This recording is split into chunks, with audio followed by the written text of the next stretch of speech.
Before we get into the video, guys, I have a new Discord server. The link to join this will be in the description. We will be able to talk about different stuff with college basketball and do Q&As, and I'll announce my videos and stuff like that. So make sure you click the link to join the Discord server. Let's get into the video. Sup guys, it's Alex here, and welcome to my 2020 AAC American Conference, whatever you want to call it, predictions video. I am really excited to bring this to you guys. This conference has been wide open over the course of the season. There's only one true confirmed lock for the NCAA tournament from this conference, which is Houston, and they are the 2 seed in this tournament. But there are 3 potential bubble teams here. We have Cincinnati, Wichita State, and then Memphis, which Tulsa is kind of on the outside looking in. It's going to pretty much auto bid or bust for them at this point. But Cincinnati and Wichita State are shown as the last 4 in and first 4 out on most brackets, and then Memphis is next 4 out. But with a strong run in the conference tournaments by any of those 3 teams, they could make it into the actual NCAA tournament itself. And why not go ahead? I guess I'll run through the seeds right here. We have Cincinnati as the 1, Houston as the 2, Tulsa as the 3, Wichita State as the 4, UConn as the 5, who UConn's been really hot as of late. They've won 3 or 4 in a row. Then we have Memphis as the 6, SMU as the 7, UCF as the 8, USF as the 9, and then Temple as the 10, followed up by East Carolina as the 11, and then Tulane as the 12. Though Tulane did beat Cincinnati earlier this season, so a 12-over-1 upset did happen and can happen in this tournament if they play their cards right. But without any further ado, I will go ahead and get into my predictions. This is going to be a little bit of a short video, but hopefully you guys enjoy, and I'd really like to see what you guys think about my actual predictions themselves.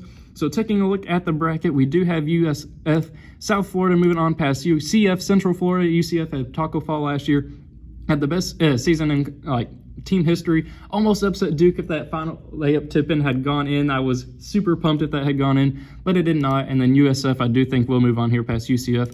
Then I'm going to go with Connecticut moving on here past Tulane. I don't think they'd struggle with them too much. And then I'm going to go with Memphis here as the 6/11 over East Carolina. But then I'm going to have a slight upset here.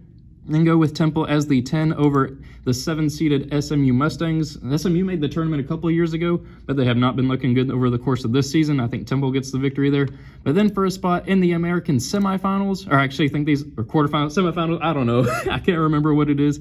I'm going to go with Cincinnati here, moving on past USF. I don't think they'd struggle too much with them. Then I'm going to go with Connecticut pulling off the upset here. I do think this is the American semifinals now that I think about it, or moving on to the semifinals. UConn is one of the hottest teams in the American right now, and I think they will get the victory here over Wichita State, which means Wichita State is going to be sweating it out on Selection Sunday like crazy. They're shown as the last 4 in or last 4 buys in most brackets, and it'll be interesting to see where they end up falling on Selection Sunday. Then I'm actually going to go with a 6/3 here with Memphis over Tulsa. I'm not really sure how Tulsa ended up doing so good during conference play, but Memphis, I think, needs to get some victories here, and I think they'll be able to get one in the 6/3 upset over Tulsa, though that won't really do too much for them in their actual NCAA tournament profile itself. Then I'm going to go with Houston here, pulling off the 2/10 over Temple. And then for a spot in the American final, I am going to go with an upset. I'm going to put Connecticut moving on here as the 5 seed into the conference finals. I think they can ride the hot hand and move in, and Cincinnati has just been kind of struggling. They've been really inconsistent over the course of the season. They do have a star in Cumberland, but he's been pretty inconsistent just like the team throughout the course of the season. I don't think they'll be able to move on to the American Championship here. And then I'm going to go with Houston here, moving on past Memphis. I think Memphis's NCAA tournament bid is going to come up short. I don't think they'll make the tournament, and I don't think they'll make the American final. So then we have Houston and Dayton, or not Houston and Dayton, Houston and UConn in the actual championship game, and I am going to go with Houston. They've been the best team in the American for a reason. They're the only lock in the American for a reason for the tournament, and I think they'll actually win the conference tournament itself over UConn. Though UConn will probably end up falling short in the NCAA tournament, they should get a decent seed in the NIT itself. So I'm really interested to see what you guys think of my predictions. Let me know your own predictions in the comment section below, and I will see you all later.